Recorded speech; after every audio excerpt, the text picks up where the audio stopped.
తీవ్రవాద నాయకుడు, రచయిత బాలగంగాధర తిలక్. శేషయ్య మున్సిపాలిటీ వాళ్ళ రోడ్లన్నీ తిరుగుతుంటాడని చెప్పడానికి అతని పైజమాల నిదర్శనం. ఆ రోడ్ల మీద దుమ్ము మాంచి ఒత్తుగా ఉండి అడుగు పెట్టగానే జామ్మని రేగిపోవడం మున్సిపాలిటీ వారి బుద్ధి కుశలతని నిదర్శనమైనట్టు. శేషయ్య ఇలా తిరగడం వల్లనే రోడ్లరిగిపోయి దుమ్ములేస్తోందని ఒక కౌన్సిలర్ విమర్శకుడికి చెప్పిన జవాబు. పాపం శేషయ్యకి తిరగడమే పని. ఆకలేసినప్పుడల్లా శేషయ్య తిరుగుతుంటాడు.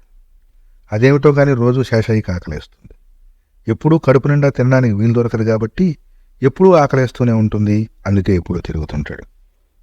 ఆ ఊళ్ళో ఉపాధ్యాయులు భూపరిభ్రమణాన్ని శేషయ్యతో పోల్చి చెప్పడం వలన విద్యార్థులకు చటుక్కున అర్థమైపోతుందని ప్రతీతి. ఇటు శ్రామిక లోకానికి అటు ఉద్యోగానికి సంపాదనకి నోచుకొని స్థిరత్వం లేని ఏమీ చేయలేని ఎందుకు పనికిరాని శేషయ్య లాంటి నిరర్ధకపు శాలిటీ ఒకటి చిన్న రకం మధ్యతరగతి కుటుంబాల్లో బయలుపడుతుంది. శేషయ్య స్కూల్ ఫైనల్ వరకు చదువుకున్నవాడనే వదంతి కూడా ఉంది.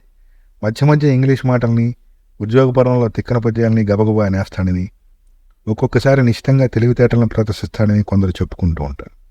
అయితే అతనెందుకు వృధాగా ఏ సంపాదన ఏ పని లేకుండా ఉండిపోయాడు?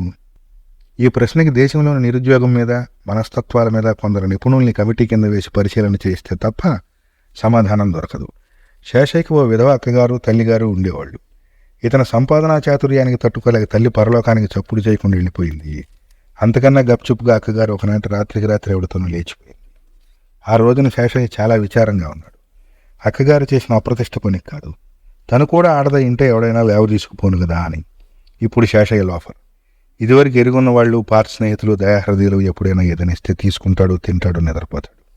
లేనిదే తిరుగుతుంటాడు అర్థం లేకుండా. అదే కాదు, అతను మంచివాడు కూడా. దొంగతనం చేయడు, తనకివ్వలేదని ఒకని నిందించడు, మోసం చేయడు, దబాయించడు. ఆ రోడ్ల మీద అలాగ తిరగనిస్తున్నందుకు అందరికీ కృతజ్ఞత తెలుపుతున్నట్టుంటాయి అతని కళ్ళు. ఇటువంటి పరమదరిద్రుడి యొక్క అవసరం ఎవరికి ఉంటుందని మనం కల్లో కూడా అనుకోం. అయితే తిరుపతికి మాత్రం ఇతనిలోని గర్భిత శక్తిని, పొటెన్షియల్ని కనిపెట్టి గౌరవం దక్కింది. ఆ ఊళ్ళో ఉన్న తీవ్రవాద సంస్థ కార్యదర్శి తిరుపతి. సమ్మెలు, నిరసన ప్రదర్శనలు, ఎర్ర జెండాలు, నల్ల జెండాలు, కొట్లాటలు, నినాదాలు ఇవన్నీ తిరుపతి కార్యదీక్షా ఫలితాలు. అతడు అశాంతిని రేపుతాడు. మంచులోంచి మంట పుట్టించగలిగిన తీవ్రవాది. ఆకలితో ఉన్నవాడు, ఆస్తిపాస్తులు లేనివాడు, నిరాశ అంచుల మీద నడుస్తున్నవాడు, ఇవేళ రేపో కాస్త ట్రైనింగ్లో బ్రహ్మాండమైన తీవ్రవాదిగా సోషలిస్టో, కమ్యూనిస్టో, బోల్షివిస్టో ఏదో ఒకటి అయిపోయే అవకాశం ఉందని తిరుపతి దురభిప్రాయం. అందుకే శేషయ్యతో స్నేహం చేశాడు. రోజు అతనికి ఎన్నో చెప్పేవాడు. ప్రపంచంలో రెండే వర్గాలు ఉన్నాయన్నాడు. ఈ రెండింటికి పాముకి ముంగిసికి ఉన్న ఆజన్మ వైర్యం ఉంది అన్నాడు. చారిత్రకంగా ఆధారాలు చూపించాడు. రష్యా, చైనా దేశాలలో ప్రజా విప్లవాన్ని చిత్రించాడు. చివరికి తన భావబీజాలు అతనిలో అంకుర స్థితికి వచ్చాయన సమయాన మా సంస్థలో, మా పార్టీలో చేరి శేషయ్య, నీ హక్కుల కోసం, నీ వేలాది సోదరుల కోసం నడుం కట్టి అగ్రగామి పోయి నడిపించు అని ఆవేశంగా హెచ్చరించాడు. తిరుపతి ఉపన్యాసం గంటన్నర సేపు విన్నాక శేషయ్య తలగొక్కుంటూ తాపీగా, సర్లేండి, మా మాధవుడిని అడిగి వాడు కూడా మంచిది అంటే చేరతానులేండి, ఏదో మీరింతగా అడుగుతుంటే అంటూ నసిగాడు. తిరుపతి నివ్వెరపోయాడు.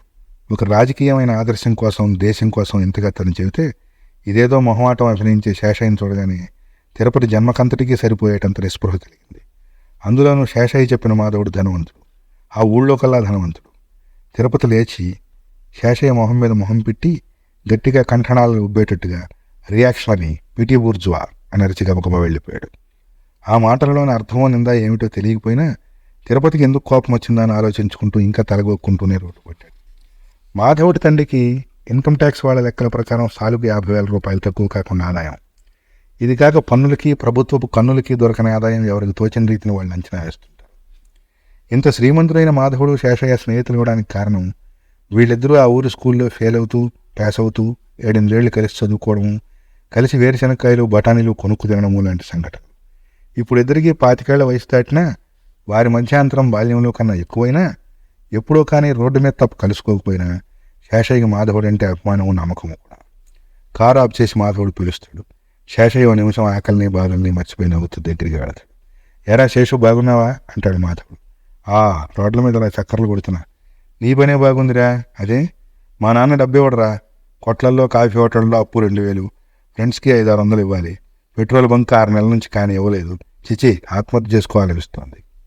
శేషయ్య అటువంటి సమయంలో మిత్రుల మీద నిజంగా జాలిపడేవాడు. మీ నాన్నకి ఎంత కరుగుదనం పనికిరాదనేవాడు. మా నాన్న రాక్షసుడు, విలన్, రావణాసురుడు, హిరణ్యకశిపుడు అని తిడుతూ కారు స్టార్ట్ చేసి వెళ్ళిపోయాడు మాధవుడు.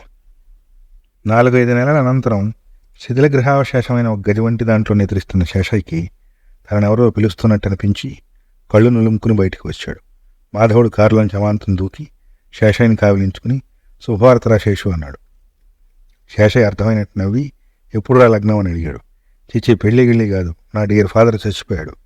ఈ వేసవికి ఊటీ వెళ్ళాం కదా, అక్కడ సడన్గా హాయిగా కళ్ళు మోశాడు. ఒరే శేషు, రాయిలా నిలబడ్డావరా, కంగ్రాచులేషన్స్ చెప్పకా అన్నాడు మాధవుడు శేషయ్య భుజాన్ని కుదుపుతూ.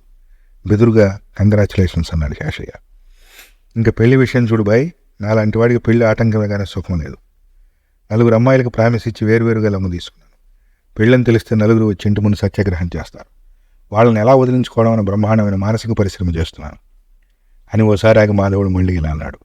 ఈ శుభ సమయంలో ఆ బాల్యమిత్రులమైన నీ కిరణం మర్చిపోలేని ఒక బహుకృతి, ఒక అనుభవ రూపంలో ఇవ్వదలిచాను. రా నాతో కారెక్కు. శేషయ్య తన మాసిన గడ్డాన్ని పైజమాన్ని చూసుకుని సందేహిస్తూ ఎందుకు ఎక్కడికి అన్నాడు. నీకు అవన్నీ అనవసరం, నేను చెప్పినట్టు చెయ్యి ఆజ్ఞాపించాడు మాధవుడు. శేషయ్య ఏనాడు మాధవుడిని కాదనలేదు. కారు సెలూన్ దగ్గర రెడీమేడ్ షాప్ దగ్గర ఆగి బయలుదేరేసరికి శేషయ్య రూపం సర్వాంగ సుందరంగా అభినవంగా సూటు బూటు హ్యాట్ తోటి దర్శనీయంగా తయారైంది. ఈసారి కారు ఓ పెద్ద హోటల్ ముందు ఆగింది. ఇదిగో శేషు, 2వ అంతస్తులో నీకోసం ఎయిర్ కండిషన్ గది ఒకటి తీసుకున్నాను. ఈ 300 నీ దగ్గర ఉంచుకో. 4వ రోజు నాటికి నీ దగ్గర పైసా కూడా ఉండకూడదు. ఈ హోటల్లో నీకు సర్వ సౌఖ్యాల్ని భోగాల్ని ఎప్పుడు కోరినా పళ్ళెంలో పెట్టి అందిస్తారు. హాయిగా కులాసాగా అనుభవించు అంటూ మాధవుడు 300 రూపాయల నోట్లు శేషయ్య కోటి జేబులో పెట్టి విష్ చేసి వెళ్ళిపోయాడు. తెల్లబోయి నుంచున్న శేషయ్య నిద్ర హోటల్ జవాన్లు గౌరవంగా భక్తి శ్రద్ధలతో నడిపించుకు వెళ్ళి లిఫ్ట్ ఎక్కించి 2వ అంతస్తులో పెద్ద గదిలో దిగివడిచారు. చలువురాయి చప్టాలో చల్లదనం ఇచ్చే రంగులతో నిగనగ మెరిసే సామగ్రితో, టెలిఫోన్ రేడియోగ్రాములతో, వేడి చల్లని కుళాయిలతో, కిటికీలకి సిల్క్ తెరలతో, పువ్వుల కుండీలతో ఎవరో సౌఖ్యం అనే భావాన్ని భౌతికంగా తర్జుమా చేసి 4 గోడల మధ్య బంధించినట్టు అనిపించింది శేషయ్యకి. మంచం మీద వాలిగానే డన్లోపిల్లో మెత్తన ఊపికి తను ఒక దేవకన్య మెత్తగా మత్తుగా కౌగులించుకున్నట్టు అనుమానపడి పక్కున్న వేశాడు. రోజు గదికి అద్దె ఎంత అని అడిగాడు శేషయ్య. 40 రూపాయలు అన్నాడు బాయ్. ఉలిక్కిపడి నాకు తాగేందుకు ఏదైనా కావాలి, మాంచి మాంచి అని పేర్లు తెలియక తెగవగబడ్డాడు శేషయ్య.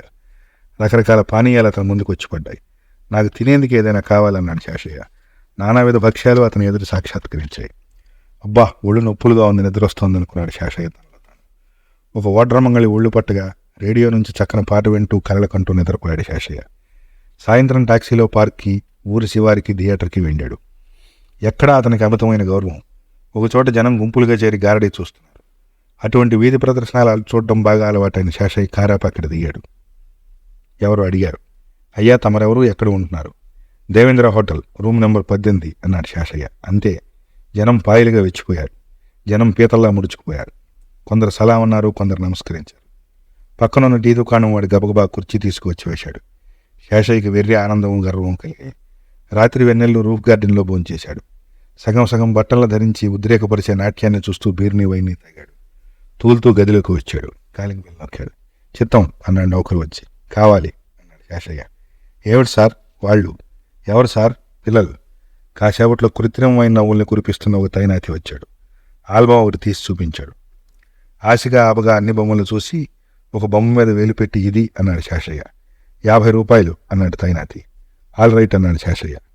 అందానికి, అలంకారానికి, కృత్రిమత్వానికి, పశుత్వానికి, ఆడదానికి, ప్రేమకి మధ్య గల వ్యత్యాసం తెలియని శేషయ్య ఒక అపరిచిత వ్యభిచారిని కౌగిలిలో సమస్యలు నిద్రపోయాడు. 3 రోజులు ఎన్నడూ ఎరిగిన ఆనందాన్ని, తృప్తిని, గర్వాన్ని అత్యున్నత స్థాయిలో పొందిన శేషయ్యకి తల తిరిగిపోయింది. వివేకం తప్పిపోయింది. అధికారము, సౌఖ్యము తన జన్మ హక్కు అనుకున్నాడు. తనే సౌఖ్యము, అధికారము అంటే అనుకున్నాడు. 3వ రోజు రాత్రి 12 గంటలకు 3వ బొమ్మ శేషయ్య గది విడిచి వెళ్ళిపోయింది. నిద్రమత్తులో ఉన్న శేషయ్యకి తెల్లవారుగానే తన గది ఖాళీ చేసి తన పాత తాటాకింటికి వెళ్ళిపోవాలని జ్ఞానం చట్టుకుని తేలికాట్లకు చురుమంది. ఎవరో ఒక పెద్ద నెచ్చిన వేసి మరీ ఎత్తుకి ఎక్కించేసి ఉన్నట్టుండి దబాలను తోసివేసినట్టయింది శేషయ్యకి. అతని బుర్ర తీవ్రంగా పనిచేయడం మొదలెట్టింది. భయమో, బాధ, నిర్వేదమో కలిగాయి. పళ్ళు బిగించాడు. తలపట్టుకున్నాడు. ఎయిర్ కండిషన్ గదిలో కూడా అతనికి చెమటలు పట్టాయి. తెల్లవారి వరకు ఆలోచిస్తూ గది అంతా కలయిదొక్కాడు. 7 గంటలకు ఉదయం హోటల్ విడిచి రోడ్డు మీద అడుగుపెట్టాడు. మాధవుడు నవ్వుతూ ఎదురొచ్చాడు. ఎరా ఎలాగుంది అన్నాడు. కోపంగా మాధవుడిని ఆపాదమస్తకం పరీక్షించి అన్నాడు శేషయ్య. ఏమిట్రా ఇది అన్నాడు మాధవుడు. చంపేస్తా. ఎవరిని? నిన్నే. అంటూ ఒక అడుగు వెనక్కి వేశాడు మాధవుడు.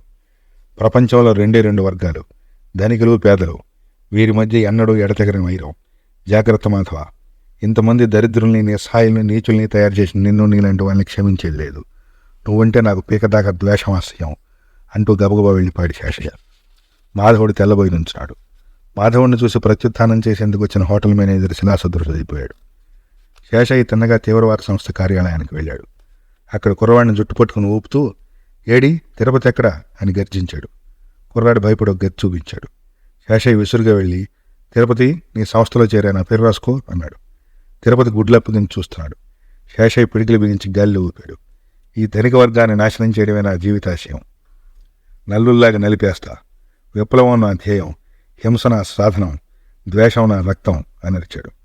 ఆలస్యం చేస్తే తననే చంపేస్తాడేమో అన్నంత తొందరతో గబుక్కును శేషయ్య పేరు రాసే సభ్యత్వ ప్రసిద్ధి శేషయ్య చేతికి ఇచ్చాడు తిరుపతి.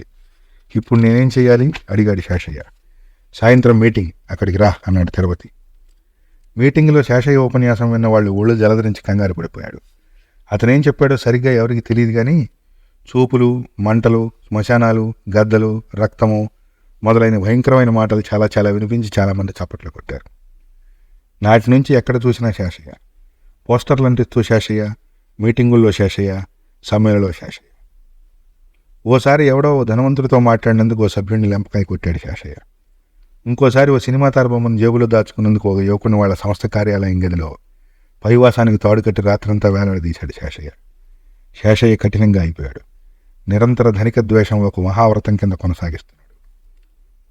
అందుకే మేడల్ని, మోటారు కార్లని, ఫస్ట్ క్లాస్ రైలు పెట్టెల్ని కూడా చూడ్డు.